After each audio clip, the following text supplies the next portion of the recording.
Hi, I'm Troy Hutchison from All Sports Tucson, joined by Ryan Kelapire of AZ Desert Swarm.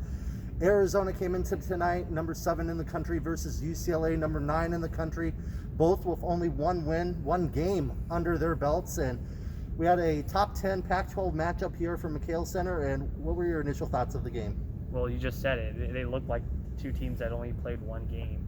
A lot of missed shots. The half-court offenses were really stagnant. But it kind of finished how we hoped it would. You know, it went down to the last second. A 3-point. UCLA had a chance to tie it on the last second shot. Shot was no good. Just a hard-fought win for Arizona. I mean, that's kind of what you have to take from it. Like, they didn't play their best game, but they still managed to beat a top 10 team, which is always a big deal. Even though, as Adia Barnes said, it didn't feel like it because there's no fans here. Yeah, and you mentioned it, saying one game, and they both played one game, and it showed on the court. That first quarter, that's where Arizona struggled in that first quarter. They were down 25-14 at one point.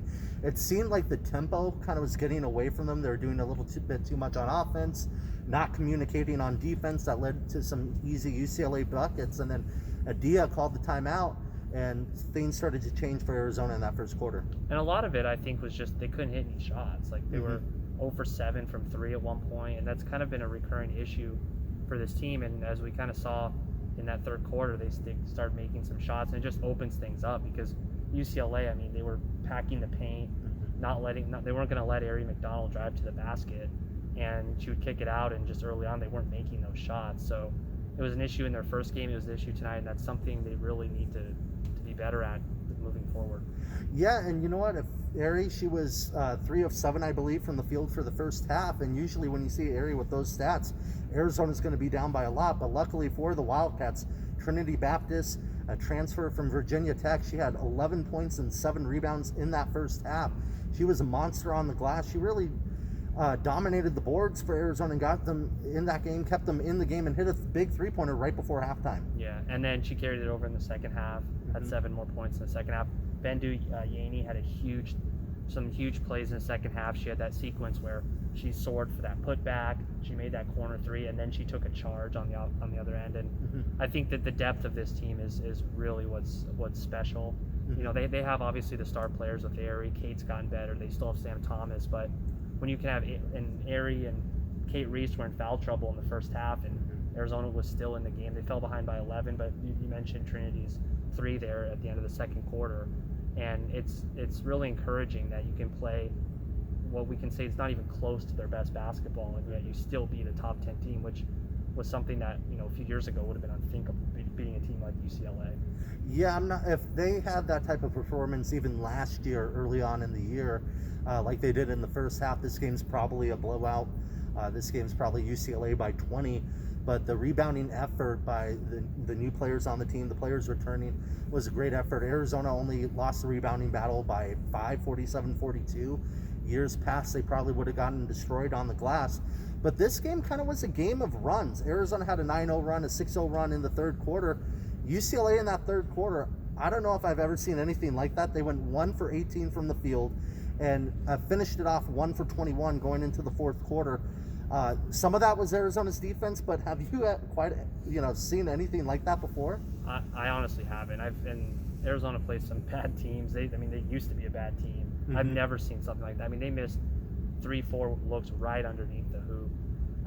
And I think one thing that Arizona fans should kind of be cognizant of is UCLA only had 8 players. They've had some issues getting their freshmen on campus, so they only had 8 players. And you could, in that third quarter especially, you could really see how tired their players were. And I think Arizona really took advantage of that. And I think if you look at the score differential in the second half, that's a big reason for that. Yeah, and you mentioned Baptiste. She finished with 18 points. She only had 12 points going into the fourth quarter. So she finished the fourth quarter off with 6 points there. Ari McDonald in that first half only had 6 points. She finished the game with 17 points, and we kind of saw vintage Ari, and at the end of that third, beginning of that fourth quarter, she kind of took over that ball game. Well, and I think that's one of the ingredients for an elite team is that you still do have a player like Ari that when you need a basket in a tough situation, she can get it for you. But then you throw in some of those players like Trinity and Bendu and obviously Kate and Sam, and it's this team is like I said, even when they have a bad night, it's like they still have so many options that someone's bound to have a good game. And tonight it was Trinity and Bendu and then Erie late. Next up for Arizona is USC Sunday in McHale Center. Hopefully, I say that hesitantly because in this COVID year, we really don't know what's going to happen, but one game at a time, Arizona improves to 2-0 on the season. They have the Trojans up next, noon in Tucson. Should be a good one. Yeah. One thing I do want to add is, and Nadia Barnes said it, is it's really weird to cover games these days and just be part of these games with no fans. And she was saying, you know, this is a win over a top 10 team. That's a huge win. Mm-hmm. And she said it felt like a scrimmage. And Yeah. I think, you know, there were some instances there, especially in the first half, or when it looked like maybe Arizona was going to make a run and UCLA was able to counter. And I think if McHale was sold out for this game, which Adia thinks it would have, and I agree with her, Mm-hmm. you know, you might have seen Arizona cut the gap closer quicker, and then in the second half they might have been able to put especially when UCLA couldn't make a shot, you might have seen them push their lead to 10, 15 points. But just because you don't have much of a home court advantage, it makes the game a lot closer. Yeah, and you know, on the UCLA side of that one bucket in 21 attempts there, I don't know if you have that stretch if there's fans in this building, because you're just seeing yourself miss shots. You're thinking in your head, there's no fans distracting you from the moment.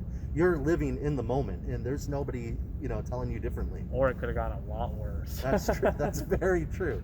Very true. But no, it is very different. You even mentioned Sydney Brunson screaming out. That's the most fun she's had since March. Yeah. But it definitely is a different feeling here in McHale Center. Hopefully by next year, second half of the year, maybe there'll be some fans again. But again, we are here at McHale Center. U of A plays USC Sunday at noon. Arizona looks to improve to 3-0 on the season.